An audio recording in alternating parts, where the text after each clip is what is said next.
Yeah, but did it though? I mean, not really, right? I'm not really sure what's so smart about this. I mean, in fact, it looks like it has less information than my current DJI controller. It doesn't even have the telemetry screen, which I actually really enjoy and use quite a lot. Maybe I don't need it, but I'm just so accustomed to it at this point. It seems like I'm almost going backwards to lose it. The brightness does seem to be a good thing.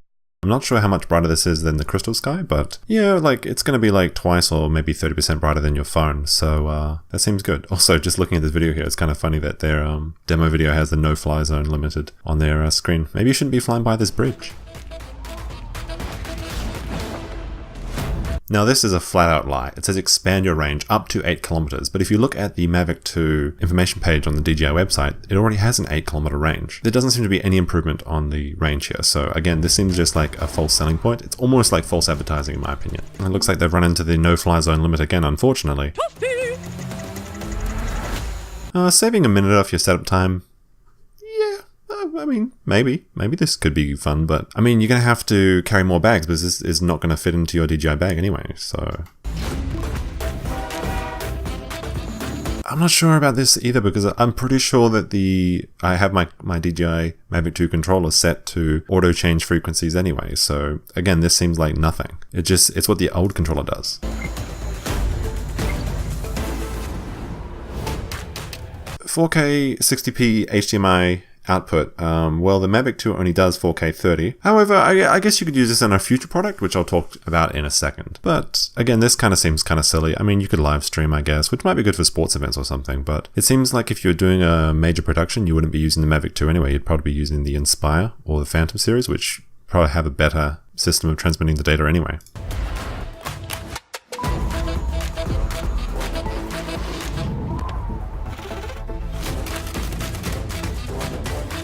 I don't know anyone that really shares their... That's not true. I share things from my drone as soon as I take them as well. Like, I'll edit it on my phone from my cache, and then I'll get home and do the real edits because, of course, I'm usually going to be shooting in D-Log, and I don't know if there's an option to shoot in D-Log, but then export using a LUT on this controller. So again, this seems like something the original controller already has. Yeah, not really seeing the point.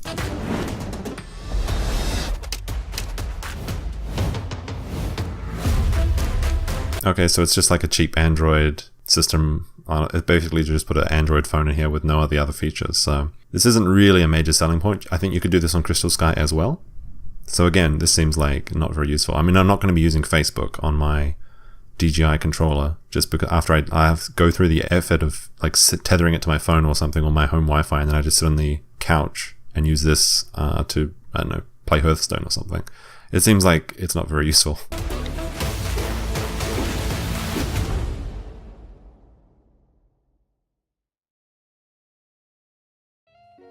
So here we have the DJI Smart Controller at 1,099 AUD, which is Australian dollars. But you know, sometimes things in Australia are just so expensive. So let's change this to the American store, which I'm sure most people are on the American store. So let's have a look. Maybe it's cheaper. $650 just about. Wow. I have thought about this for a while, and I watched some of the videos of, you know, the same people that always get the early access to the products. I looked at their things, and they all seem really hype about this controller.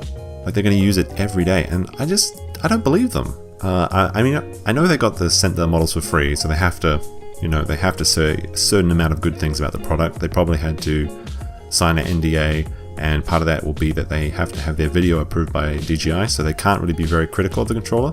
But I think you're going to see a lot of critical videos coming out from these same people after they have their store-bought versions that they're allowed to say anything about. But let's go through this, and I'll tell you why I think this isn't very useful, and it basically is a cash grab to me. When I first heard about it, I thought it might be cool, but I've really changed my opinion on it. So first off, I'm going to say that I actually find this controller design fairly ugly. I really like the Mavic series controllers. I think they're much better, especially much better than the Phantom controllers or the Inspire controllers, which just look like a big hunking piece of junk in my opinion. So I like the compact Mavic 2 controller as it is. And that leads me to my second point, that this controller, as far as I can tell, is not going to fit into your Flymore bag. If most people have the Flymore bag, most people buy Mavic series for the ease of carrying it around, the small compact profile. This is going to add an extra bag or an extra carrying case that you need to protect the controller. And there's really no way to protect the screen, as far as I can see. Maybe it comes with its own little box. But again, this is going to make your profile bigger. It's going to make it harder to keep a small profile when you're going around hiking or whatever, or traveling, so it kind of defeats the point of the Mavic series. Now, I think that this controller is going to be compatible with the next Phantom, and potentially the Inspires. I'm not sure about that. Of course, it only works with OcuSync 2.0 at the moment, which means it only works with the Enterprise, the Zoom Mavic 2, and the Pro Mavic 2. So, there's room in the future. If there's an Inspire 3 coming out soon, maybe you can use it with that. If there's a Phantom 5 coming out, which there surely is, then that makes a lot more sense to buy this controller. The standard controller for the Phantoms, I'm not a fan of. I think a lot of people are not a fan of them. They're just big and clunky. So this would actually be useful, and that would actually be able to take use of the 4K 60 out HDMI streaming, whatever it was, because the Mavic 2 cannot do that. Maybe if we get in a future update, sure, but this seems like a product that is designed for the next series of drones. So again, I really don't think that there's much to this controller. The only good points, I would say, is that it's brighter, which, I've been to the beach a lot lately, and it is difficult to see your phone screen, and carrying around a sunshade is not fun. I'm usually trying to hide in the shade anyway, because maybe I don't want to be standing in the sun for an hour or however long I'm going to be shooting on my drone. So yeah, I could see the bright screen being good. But again, I think you could get a crystal sky for that. That's probably going to be... Actually, I think that's about the same price.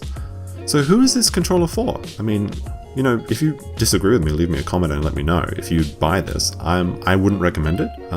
Basically, this, to me, is for the Phantom 5, or a person that's carrying around their Mavic 2 in a big, hard Pelican box. Maybe they're taking it for jobs, and they have room in that big box for an extra controller, and, kind of show off to the client. You don't have to plug your phone into it, so it looks a little bit more professional. But again, if you're going to be carrying around a big box with your drone, why not just get a Phantom 4 or a Phantom 5? It just doesn't make sense for the Mavic series. So I have to say this will be a hard pass for me. Yeah, if I had one for free, maybe I would use it. Maybe I'd say good things about it, but not at $650. There is so many better things you could buy with $650. Let's have a look in the DJI shop. Let's see.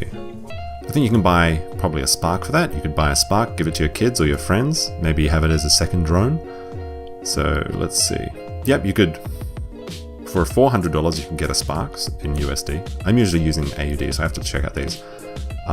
You know what you could get? You could get the Osmo Pocket, which actually I did buy a couple of weeks ago, and I really enjoy.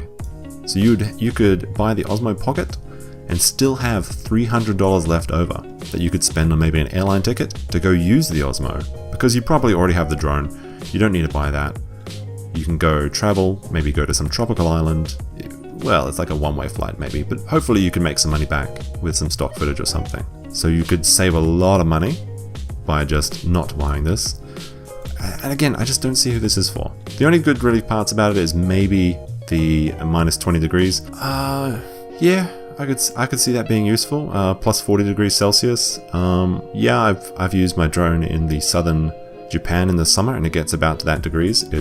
My phone stopped working almost, so that could be useful. But again, I think this is gonna, yeah, if I'm traveling, like when I was doing that, I just wouldn't have room for this. The only reason the reason I got into drones really was because the Mavic was so portable and I could take it traveling with me. So maybe if you're, I don't know, you want to spoil your Mavic with a big hard box and a new controller, sure, you could get this for $650. If you're a professional company using the Mavic, like a police officer, fire department, Coast Guard or something, and the government's paying for this, yeah, sure, you could say, hey boss, we need this new controller for our drone team.